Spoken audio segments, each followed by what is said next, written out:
부활 참 좋죠? 오늘도 좋은데 우리가 실제로 부활하는 날 예수님께서 이 땅에 오시고 정말 이렇게 천군 천사들이 하늘을 가득 채우고 호령과 나팔 소리와 함께 우리가 주님을 영접하게 되어지고 우리도 부활할 때 그때는 얼마나 더 큰 기쁨이 있을까요? 비교할 수 없는, 우리가 경험하지 못했기 때문에 상상할 수 없는 큰 기쁨이겠죠. 그 기쁨을 우리가 또 정말 소망할 수 있는 우리 그런 믿음 또 이 아침에 됐으면 좋겠습니다. 기도하겠습니다. 주님, 저희들이 귀한 찬양으로 하나님께 또 경배를 올려드립니다. 우리에게 이런 귀한 은혜를 주신 주님, 이 놀라운 생명을 주신 주님, 우리가 이 기쁨을 감사히 받고 또 이 기쁨을 저희들이 분명히 믿으며 이 기쁨을 따라 살 수 있도록 도와주시기를 또한 간절히 기도드립니다. 이제 이 아침에 주의 말씀 받기를 원합니다. 말씀하여 주옵소서. 예수님 이름으로 기도드립니다. 아멘. 여러분 잘 아시는 성가곡이 있죠. 주여 나를 평화의 도구로 삼아 주소서. 미움이 있는 곳에 사랑을, 상함이 있는 곳에 용서를, 의심이 있는 곳에 믿음을, 이런 식으로 가는 성가곡이 있습니다. 이 성가곡은 원래 성 프란체스코라는 분의 기도문이죠. 기도문이 너무 좋아서 곡을 넣어서 성가곡으로 저희들이 부르고 은혜를 받습니다. 성 프란치스코는 라틴식 발음이고요. 스페인식 발음이면 뭐가 되는지 아셔요? 우리 사는 동네 이름이죠. 샌프란시스코. 샌프란시스코가 세인트 프란체스코라는 의미죠. 그래서 샌프란시스코가 됩니다. 지난 수많은 금요일 날 우리 인근에 우리 함께 연합 예배 드렸잖아요. 그래서 인근의 생명의 강교회 여한종 목사님이 설교를 주셨는데 말씀을 주셨죠. 굉장히 은혜로운 말씀이었는데 그때 해주셨던 그 이야기 가운데 한 가지가 너무 제 마음에 와 닿았습니다. 그래서 열심히 기록을 해가지고 여러분들에게 소개를 해드립니다. 이 샌프란시스코 성 프란체스코 수도사시죠. 이분이 제자들과 함께 40일을 금식하시게 되었습니다. 제자들과 함께 금식을 하는데 39일째 되는 날 그만 제자들 가운데 젊은 제자가 유혹을 참지 못하고 눈앞에 있던 숲에 수푼을 들어서 한 숟갈 먹게 되었습니다. 이상하죠? 금식하는데 왜 숲이 있었는지 모르겠습니다. 그렇죠? 우리 같으면 멀리 하는데 그때는 더 유혹을 받아라 이렇게 해서 앞에 뒀는지 모르겠는데 그만 그 숲을 입에 대고 말았습니다. 제자들이 깜짝 놀랐죠? 39일째 이게 웬일인가. 그래서 너무너무 분노에 차서 전부 다 그 제자를 쳐다보게 되었습니다. 그를 정죄하고 네가 어떻게 감히 이런 일을 벌일 수 있느냐 하면서 그를 비난하는 눈빛이었습니다. 네가 얼마나 괴로웠으면 그만 이렇게 숲에 손을 댔니라는 어떤 이렇게 애정 혹은 또 불쌍히 여기는, 긍휼히 여기는 마음은 하나도 있지 않았습니다. 그리고 그들의 눈은 전부 다 이제 옮겨져서 그들과 함께하고 있는 스승에게로 옮겨지게 되었습니다. 과연 스승이 얼마나 불같이 화를 내고 우리 저 젊은 정말 발단 제자를 교훈하실까 하는 기대감을 가지고 쳐다보게 된 거죠. 정말 그 놀랍게 막 호통을 치고 힘들게 할 줄 알았는데 정말 엄청난 일이 벌어지게 되어집니다. 어떤 일이 벌어지냐면 그 성 프란체스코, 샌프란시스코 이분이 제자가 내려놓은 스푼을 들어서 그리고는 그 숲을 자기에게로 끌고 와서 자기가 계속해서 떠먹습니다. 한 숟갈도 아니고 여러 숟가락을 떠먹게 되는 거죠. 그러니까 사람들이 너무 깜짝 놀라가지고 쳐다봅니다. 그때 이 성 프란치스코가 이 분노에 찬 그리고 이게 웬일인가라는 눈빛으로 쳐다보는 제자들을 보면서 이야기를 합니다. 우리가 이렇게 금식하는 것은 예수님의 마음을 본받기 위해서, 예수님의 성품을 닮아가기 위해서 금식하는 거 아니냐 이렇게 얘기하시는 거죠. 예수님의 성품을 닮아가는 것은 서로를 이해해주고 용서해주고 참고 인내해주고 사랑하는 것이 예수님의 성품을 닮아가는 것인데, 우리가 그렇다면 이 금식하는 순간에 저 젊은 형제 하나가 실수로 스푼을 이렇게 들어서 숲을 한 숟가락 먹었다고 해서 우리가 왜 분노해야 되냐는 거죠. 저 친구가 유혹에 넘어가서 숲을 떠먹은 것은 죄가 되지 않는다는 거예요.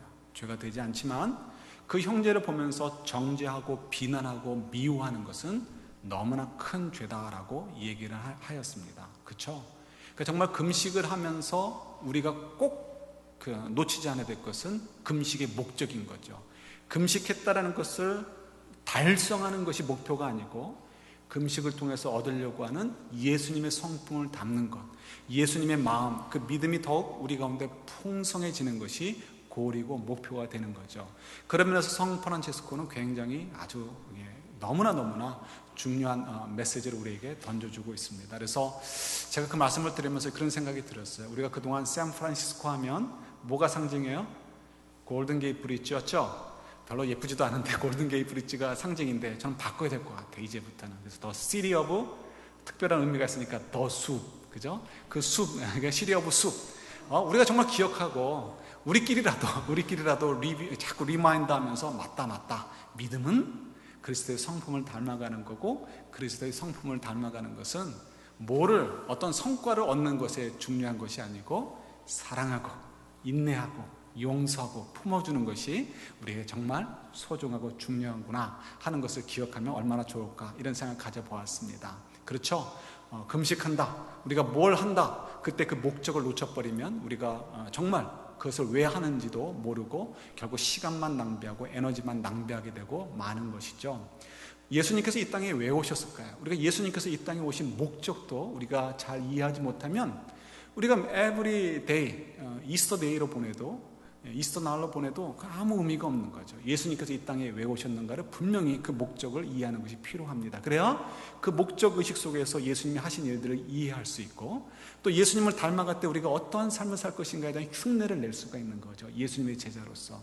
오늘 본문 31절부터 43절까지 보면은 이런 내용들을 잘 설명해 주고 있습니다. 그래서 예수님께서 부활하시기 전, 그러니까 이 육체의 몸으로 그냥 죽으시기 직전, 그러니까 최후의 순간들을 지금 이게 보여주고 있는 하나의 장면이죠. 그래서 영화의 한 장면과 같습니다.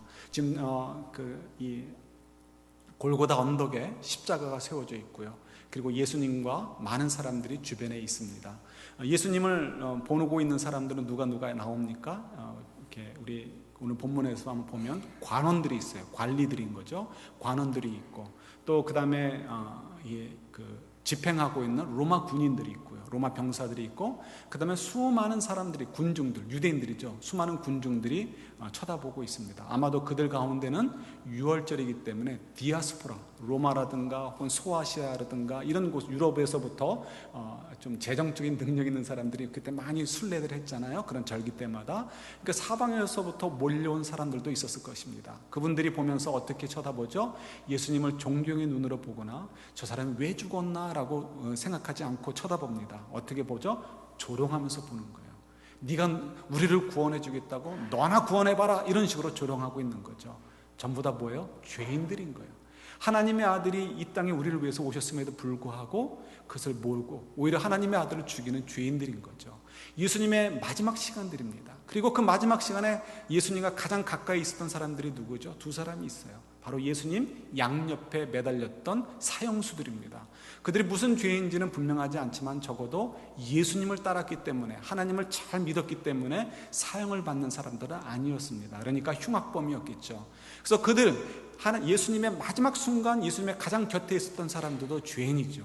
그리고 예수님께서 마지막으로, 그러니까 인격적으로 퍼스널리 얘기한 사람도 바로 그 두 사람들, 바로 사형수들입니다. 그들의 비난을 예수님께서 들으셔야 됐고, 또 그들 가운데 한 사람이 예수님을 비난하는 동료라고 해야 될까요? 사형수를 향해서 네가 왜 예수님을 비난하느냐? 그는 죄가 없으신 분이다 라고 하면서 예수님께 간청하죠. 예수님, 당신이 오늘 천국에 가게 될 때 저를 기억해 주십시오. 나도 구원해 주십시오 라고 간청하는 것을 보게 됩니다. 엄청난 믿음의 고백이 아닙니까? 제자들 가운데 나온 것이 아니고 죄인 가운데서도 죄인이라고 얘기할 만한 사형수의 입으로부터, 그때 당시만 해도 제자들에게도 그런 믿음이 없었던 때 이런 사형수를 통해서 귀한 믿음의 고백이 선포되어지는 거죠. 성령께서 그를 터치해 주셨기 때문이죠.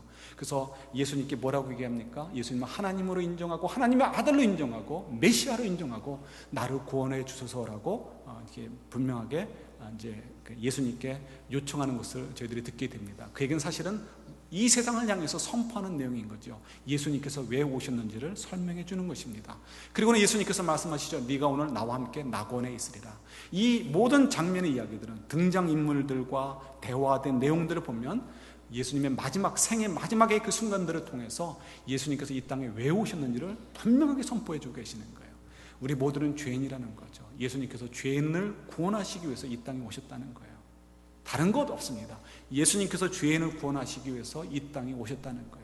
사람들은 믿지 않았어요. 사람들은 조롱했어요. 그러나 한 죄인의 고백을 통해서도 예수님께서 이 땅에 오신 것은 우리에게 구원을 주시기 위해 오셨다는 것을 선포하게 하셨고, 또 예수님께서도 죄를 용서해 주고 그 형제를 구원해 줌을 통해서 우리 모두에게 구원을 주시기 위해서 예수님께서 죽으심을 당하고 있다는 것을 분명하게 보여주신 것이 바로 오늘 내용입니다. 본문의 내용인 거죠. 자, 그런데 우리가 그런 면에서 저희들은 누구와 같은 존재들이에요? 저희들은 한쪽 편에 달렸던 죄의 수와 같은 존재들인 거죠. 감사하게도 저희들은 구원받은 백성들이에요. 하나님께서 성령님을 보내주셔서 우리 속에 역사하셔서 예수를 주로 고백할 수 있도록 하나님을 알도록 하셔서 우리는 구원받게 하신 거죠. 그러니까 우리는 너무너무 감사한 존재이고, 그래서 오늘 이 부활주일이 얼마나 감사한지 모르겠습니다. 근데 우리가 한 가지 의문을 가질 수 있어요. 예수님께서 굳이 이 땅에 인간의 몸으로 오셔서 고난받으시고 매맞고 침뱉음을 당하시기도 하시고, 그리고 죽임까지 당하셔야 됐느냐, 십자가를 지셔야 됐느냐라는 질문을 저희들이 가져볼 수 있습니다. 예수님께서 굳이 그러실 필요가 있겠는가? 어제 밤에도 이제 우연찮게 제 아내가 이제 그 얘기를 하더라고요. 침대에 누워서 가끔가다 이제 이런 신학적인 얘기를 좀 할 때가 있는데요. 어저께 그 얘기를 또 마침 하더라고요. 그래서 제가 이제 설교도 마침 이 내용이 있기 때문에 얘기를 했었습니다. 이런 내용인 거죠. 정말 예수님께서 굳이 오실 필요 없어요. 예수님은 왕이셔요. 그냥 보좌 위에 앉으셔서 누구 하면서 저희들의 이름을 불러주시고 영광스럽게도요. 그리고 너희들의 죄는 내가 용서했어 라면 끝나는 것입니다. 누가 토달 필요가 없고 토다를 존재도 없어요. 그럼 우리는 죄 용서를 받은 것으로 기뻐하며 그 하나님의 자녀로서의 그 영광을 누리면 되는 것입니다. 그런데도 불구하고 주님께서는, 또 하나님께서는 그렇게 하지 않으시고 굳이 예수님을 이 땅에 보내셔서 피를 흘리게 하신 이유가 무엇일까? 이렇게 오늘 고득불 여러 순서가 있기 때문에 그냥 간단하게 넘어가고 여러분들 좀 나중에 좀 찾아보세요.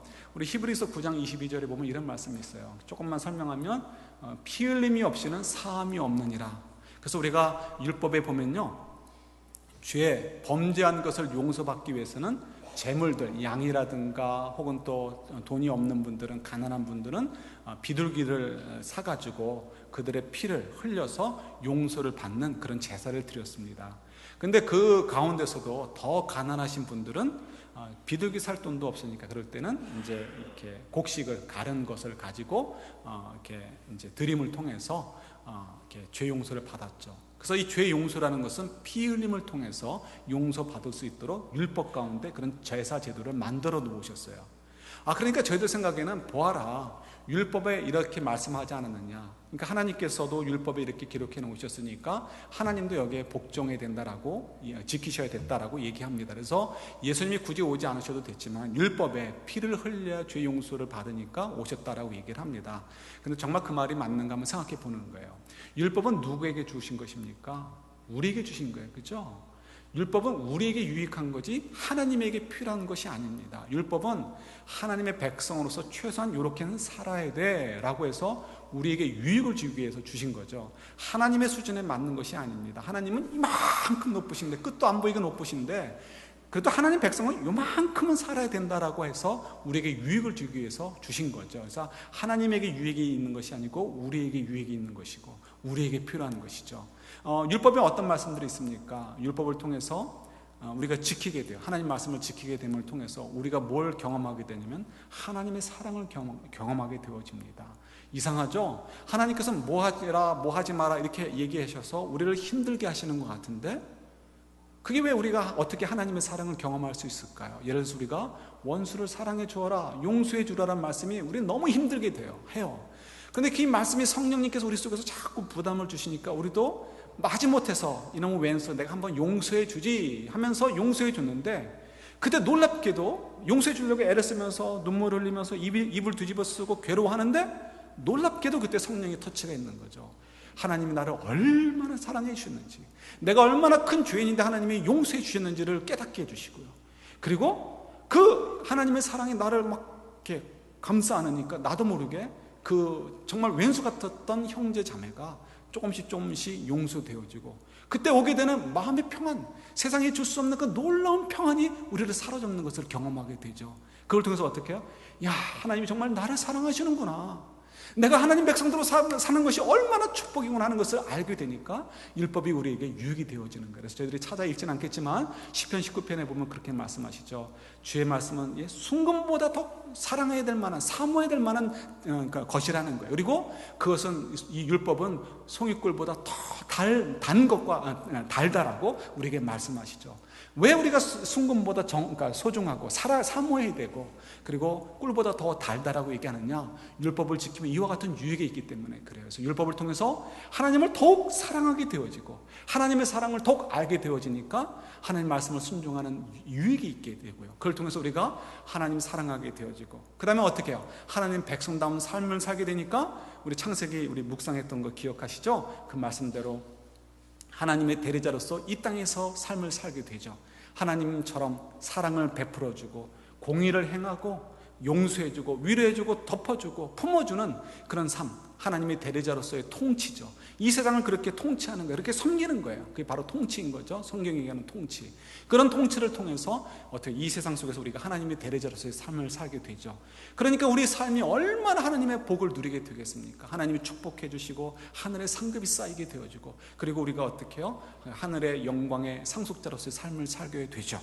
그래서 우리가 성경을, 이게 율법을 딱 정리하면 뭐가 되죠? 하나님을 사랑하라, 이웃을 사랑하라. 이 두 가지로 요약되는 것이 바로 여기에 있어요. 사랑하라는 것도 그냥 요구가 아니고 그냥 뭐 강제가 아니고요. 사랑하게 되면 우리가 삶이 얼마나 풍성해지고 얼마나 행복해집니까? 바로 그걸 얘기해 주시죠.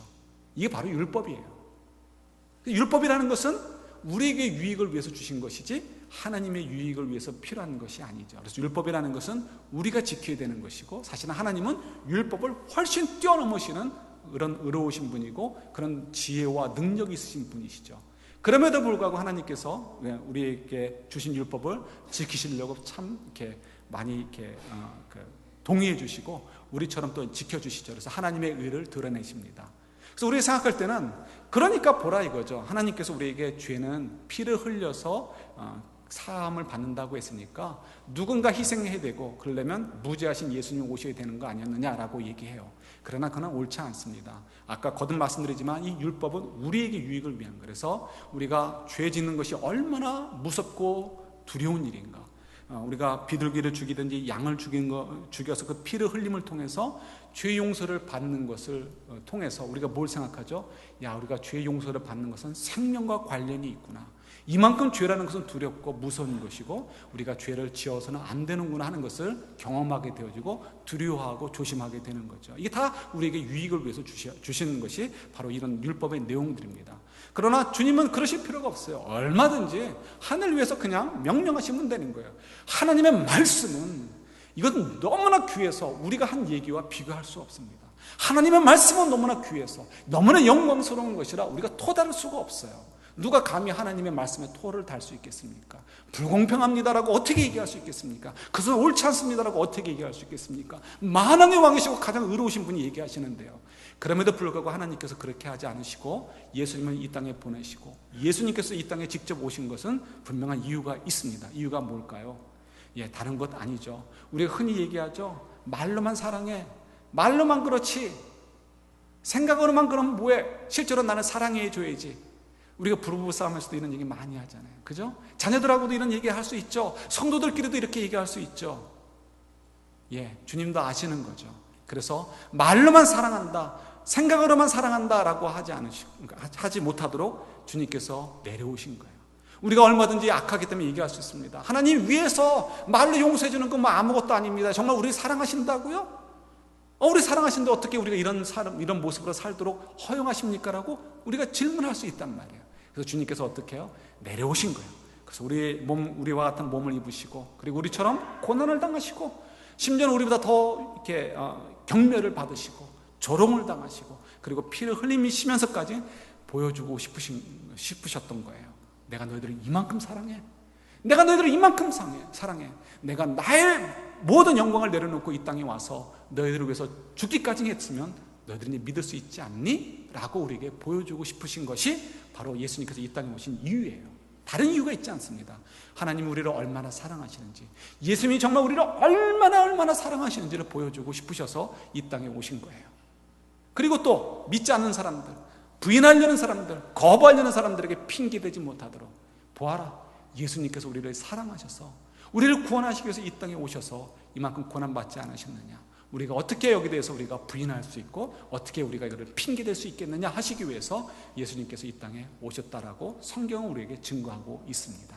여러분, 이 사랑이 믿어지십니까? 제가 나눠드린 거 보시면 요한복음 3장 16절 말씀이 기록되어 있어요. 다 암송하시는 것이지만 그럼에도 불구하고 한번 같이 보도록 하겠습니다. 같이 읽겠습니다. 그냥 한자 우리 정확하게 한번 같이 읽으면서 우리에게 좀 고백이 되었으면 좋겠어요. 같이요. 하나님의 세상을 이처럼 사랑하사 독생자를 주셨으니 이는 그를 믿는 자마다 멸망하지 않고 영생을 얻게 하려 하심이라. 아멘. 하나님이 우리를 이렇게 사랑하신다고 말씀하고 계시죠. 여러분, 주의 은혜라는 찬양을 우리가 마지막 송으로 부를 텐데 이 주의 은혜 여러분 좀 이렇게 기억해 보셔요. 하나님의 은혜입니다. 하나님의 은혜, 정확한 제목은 제가 지난 주간에 오늘 순서가 여러 가지 있는데 그 중에 하나가 특송이 있고 또 바이올린 연주가 있습니다. 근데 바이올린 연주를 하시는 고은자매가 저한테 무슨 곡을 하겠다고 카톡으로 내용을 보내주셨어요. 그래서 찾아봤습니다. 어떤 곡인가 보니까 이렇게 그냥 평범한 곡 같았어요. 그런데 그 곡을 유튜브로 이렇게 듣다 보니까 이게 평범한 곡이 아니구나 하는 것을 깨닫게 되었습니다. 얼마나 이렇게 감동이 되는지. 그리고 그 속에서 제가 우연찮게 이렇게 이은영 자매라는 분의 찬양을 듣게 됐고 그분의 간증을 듣게 되었습니다. 그분은 여러분 나중에 한번 찾아보시오. 유튜브에서 이은영 자매님이라고 그냥 하나님의 은혜라고 찍으면은 여러 이렇게 노래들이 나오는데 그 중에 분홍색 핑크빛 드레스를 입고 있는 그런 분이 바로 그분이십니다. 그분이 이제 간증을 하는 내용을 들었는데 이런 간증이었습니다. 자기가 독일로 가서 고등학교를 졸업하자마자 독일로 가서 성악을 전공했다고 합니다. 20년 동안 그곳에서 있으면서 성악도 공부했고 또 솔리스트로 또 음악가로 활동을 하고요. 또 남편을 만나서 남편도 김두민 씨인가 그런데 아주 훌륭한 신앙인이고 또 첼리스트예요. 그래서 만나서 교회에서 청년부 생활을 하다가 둘 다 신앙이 참 좋은 거죠. 만나서 결혼하게 되었습니다. 결혼하고 또 이렇게 아들을 낳아서 너무 행복했고 아들을 셋을 낳았습니다. 그런데 문제가 생겼어요. 둘째, 셋째 아이들이 전부 다 희귀병에 걸린 아이들이었습니다. 그래서 고칠 수가 없어요. 독일에서조차도. 그래서 병원을 막 사방을 다 다녀봤는데 병원에서 하는 얘기들은 이랬습니다. 이 아이가 언제 죽을지 모릅니다. 그러니까 늘 언제나 마음의 준비를 하세요. 이렇게 얘기를 들었습니다. 그래서 이분들은 매일 아침 이 아이들이 살아있느냐 죽었느냐를 확인하는 것으로 하루를 시작해야 됐다고 합니다. 아이들이 조그만 스트레스를 받아도 난리가 나고 이머전시 룸에 가야 되고 조그만 병균에 오픈돼도 아주 큰 일이 벌어졌다고 합니다. 그래서 굉장히 조마조마하게 사는 거죠. 그런데 그 속에서도 이제 하나님의 은혜를 경험하게 되어지고요. 그리고 이제 이분이 한국에 들어온 이야기를 합니다. 이분이 그 간증을 할 때는 한국에 들어온 지 딱 열흘 됐을 때예요. 근데 이분이 뭐라고 얘기냐면 한 달 전에 자기가 병원에서 대장암 말기를 선고받았다는 거 얘기를 하십니다. 갑자기 대장암 말기가 돼버리는 거예요. 전혀 몰랐었는데. 그래서 한국에 나오기 위해서 열흘 전에 플라스틱으로 된 인공 항문을 삽입하는 수술을 받고 나왔습니다 라고 얘기를 하십니다. 그냥 젊은 엄마의 그 예쁘장하게 생긴 모습에 사람들 앞에서 인공 항문을 수술받고 나왔다고 얘기하는데 뭐 창피함이 없이 그냥 담담하게 얘기하더라고요. 아주 해피해 보였어요. 그러면서 하는 이제 그 얘기가 참 마음에 정말 이렇게 감동이 되었습니다. 뭐라고 얘기냐면 제가 이제 곧 읽어드릴게요. 이 자매가 고백하기를 십자가에서 죽으신 예수님을 믿음으로 죄사함을 받았고 그 믿음 안에서 저의 암도 하나님께서 이미 고쳐주셨다고 믿습니다. 이렇게 얘기하니까 청중들이 막 박수를 치는 거예요. 격려하기 위해서도 박수를 치겠죠. 사실 이제 저는 가슴이 철렁했죠. 하나님의 뜻은 우리가 모르는데. 그런데 다행히도 이 자매가 굉장히 지혜로운 자매예요. 바로 이어서 한 2, 3초 후에 이어서 얘기하는데, 혹시 계획이 다르셔서, 그러니까 하나님의 계획이 다르셔서 그리 아니하실지라도 저는 감사합니다.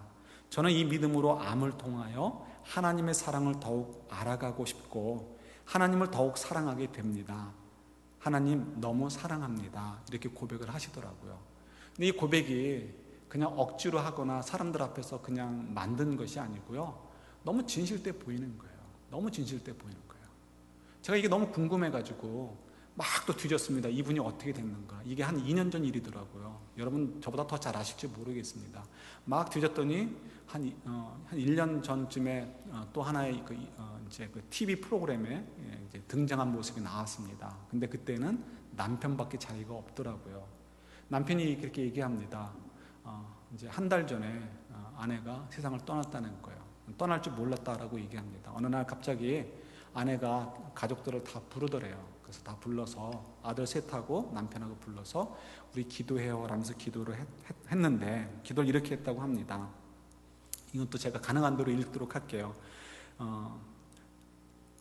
정말 행복하다고, 남편이 얘기하는 거예요. 정말 행복하다고 기도하더라고요. 그래서 자기가 왜 행복하냐고 묻고 싶었대요. 그런데 이 아내가 뭐 알았는지 바로 얘기를 하더래요. 뭐라고 기도하냐면은, 하나님을 알게 되어서, 하나님의 구원을 알게 되어서 행복하고 그것을 가족들과 함께 나눌 수 있어서 행복합니다. 이렇게 기도를 했다는 거죠. 이것보다 더 큰 행복이 어디 있겠고 무엇이겠냐라고 너무나 담담하게 기도하고 자기와 아이들을 축복하고 그러고 있다가 3, 4시간 만에 수천을 했다는 것입니다. 이 말을 듣는데 제 가슴이 너무 뛰는 거예요. 여러분, 하나님을 안다는 것이 얼마나 큰 복인지 아셔요? 우리 하나님을 안다라고 하면 교회 왔을 때 하나님은 이러신 분이십니다, 하나님이 이러신 분입니다라고 듣는 거가 하나님을 아는 것으로 생각해요. 그렇지 않죠? 제가 여러분들에게 너무 좋은 설명을 해드린 것 같아요. 은혜죠. 여러분 기억하시죠? 베어주, 우리 가족 가운데 우리 성도님 가운데 한 가정이 이제 베어주를 갈 것 같아요.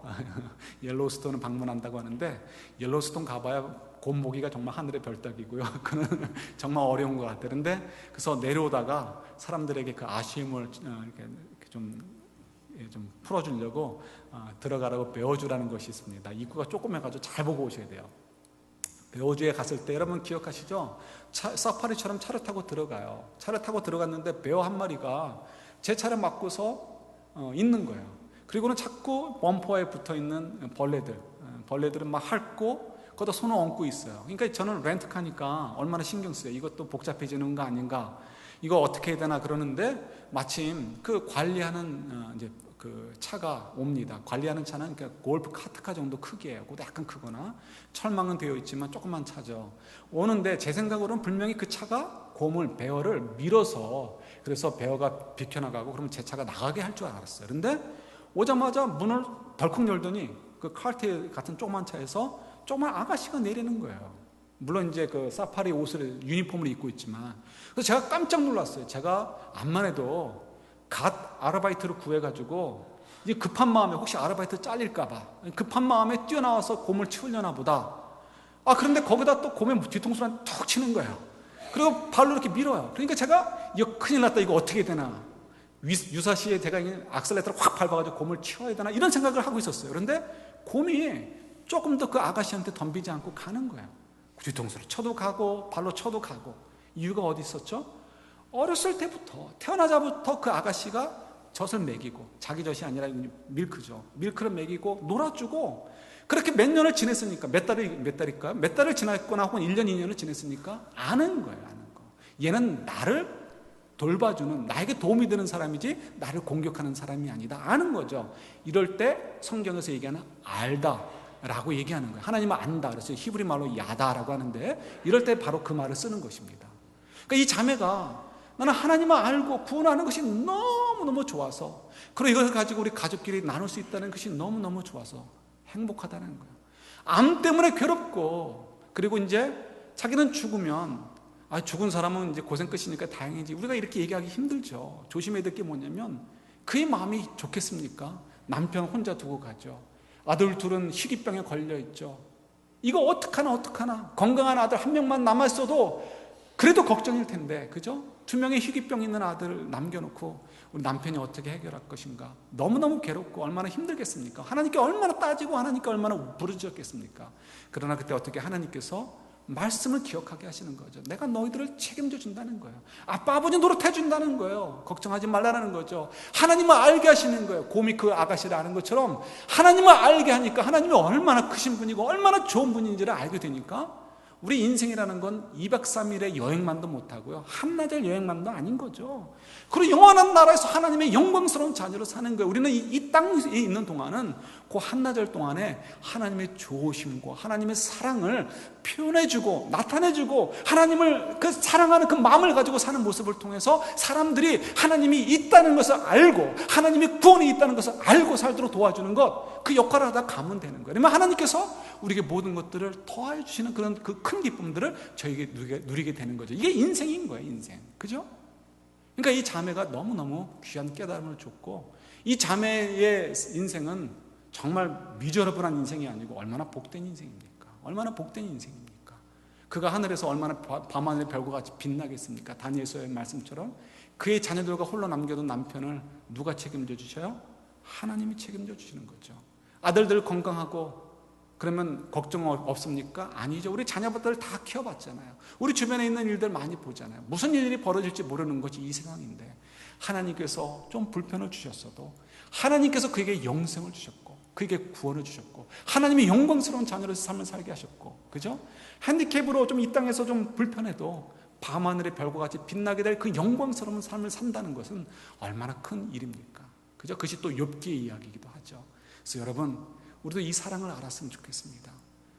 주님께서 왜 이 땅에 오셨다고요? 사랑을 증명해 주고 싶으셔서. 우리가 이 사랑 때문에 우리 하나님께 감동을 받고요, 하나님을 알면 이 사랑이 믿어지고, 하나님을 알게 되어진다면 예수의 부활이 믿어지게 되는 거죠. 하나님의 사랑을 알게 되고 이제 하나님을 알게 되고 예수님을 알게 된다면, 우리 이 땅에서 좀 불편해도, 왜 하나님께서 정말 살아계시고 우리를 사랑하신다면 우리 왜 이런 불편을 느끼게 할까? 왜 이런 불편을 경험하게 하실까? 아니라는 거예요. 그 속에서도 하나님을 향한 우리의 사랑이 드러나서 하나님이 얼마나 좋은 분인가를 빛내도록 하시기 위해서 우리의 그 사명자로서 우리의 삶을 요구하시기 때문에 그런 거죠. 중요한 건 뭐라고요? 이거는 인생은 반나절 여행과도 같이 짧은 것을 지나지 않습니다. 우리가 알지 못하는 그 영원한 나라가 우리를 기다리고 있고요, 그 나라를 위해서 예수님께서 십자가를 지신 거예요. 그리고 부활해 주신 거예요. 우리는 부활할 사람들이에요. 예수님의 재림 때 영원한 영광을 누리면서 부활할 사람들입니다. 더 이상 무엇을 우리가 얘기하겠습니까? 이 부활의 기쁨이 우리 인생의 목적도 분명히 하고요, 예수님께서 이 땅에 오신 목적도 우리가 분명히 이해하듯이 우리가 어떤 삶을 살 것인가 분명히 이해했으면 좋겠어요. 그리고 여러분, 이 땅에 사는 동안에 그렇기 때문에 때는 우리가 건강을 좀 잃어도, 저 항상 불만이 그러고 했잖아요. 이 건강이 약한 거, 체력이 약한 거 굉장히 불만인데 이제 뭐 은혜를 받아요. 은혜를 받고. 여러분들 뭐 혹시 재정적으로 어려운 분이 계십니까? 사랑과의 관계 속이기 때문에 힘든 분이 계십니까? 여러분, 그 속에서 하나님이 여러분들과 함께 하시는 것을 드러내고 싶으신 거예요. 우리는 부활할 사람들이에요. 우리는 영원한 영광을 누리게 될 사람들이에요. 이 믿음으로 우리가 용기를 얻고 위로받고 정말 하나님께서 우리에게 주신 인생의 목적을 따라 살아가는 지혜로운 저희들이 될 수 있기를 우리 주님의 이름으로 축원합니다. 아멘.